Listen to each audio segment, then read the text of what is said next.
How-to tutorial on coming into Ardha Chandrasana, half moon pose. Begin on your hands and knees in a neutral tabletop position.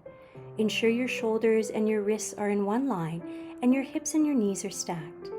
Now draw your right arm out in front of you, drawing back with your left leg, pressing out through your left heel and drawing your navel slightly up towards your spine. Now bring your hand down and your knee down, draw your left hand slightly in towards your mat, pivot your foot behind you, and now begin to raise your right leg, pushing out through your heel, foot is flexed, and now extend your right arm up towards the ceiling or sky. Bring your leg down, bring your hand down, return to a neutral tabletop position, and then into your downward facing dog.